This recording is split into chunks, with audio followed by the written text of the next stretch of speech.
একা আর কি বা করতে পারেন সাকিব আল হাসান।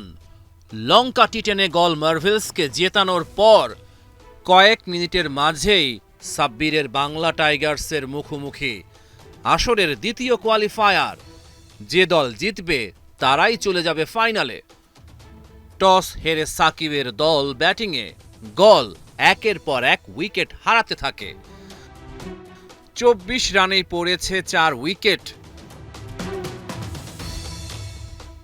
সাকিব আল হাসানই তখন ভরসা, দলকে আবারও জেতাতে পারবেন তো মহাতারকা। আর্চাচিগের বলে রিভার্স সুইপে হাঁকালেন 4, পরের বলে বিশাল ছক্কা। তবে 9 বলে 12 রান করেই আউট হয়ে যান সাকিব। কেউই গলকে বিপদ থেকে উদ্ধার করতে পারেনি। সাব্বির মোসাদ্দেকের বাংলা টাইগার্স ফাইনালে ওঠার পথ করেছে তৈরি। শেষ দিকে 14 বলে 32 রান করেন সুবা সিংহে। নির্ধারিত ওভারে গল 90 রান সংগ্রহ করে। জবাব দিতে নেমে দ্বিতীয় বলেই উইকেট হারায় বাংলা টাইগার্স।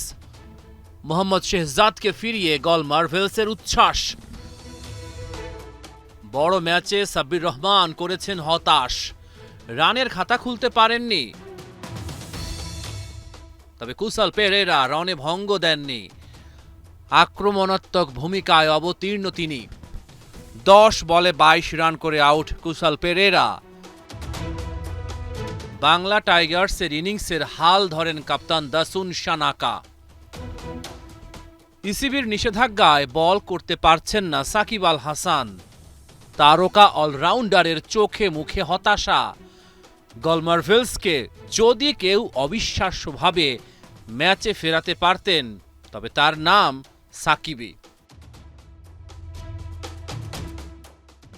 কিন্তু কোনো মিরাকল নয়, বাংলা টাইগার্সের সহজ জয়। সাব্বির মোসাদ্দেকরা উঠে গেল ফাইনালে। শিরোপার লড়াইয়ে বৃহস্পতিবার ওদের প্রতিপক্ষ জাফনা টাইটান্স। রহমান পেয়ার 71।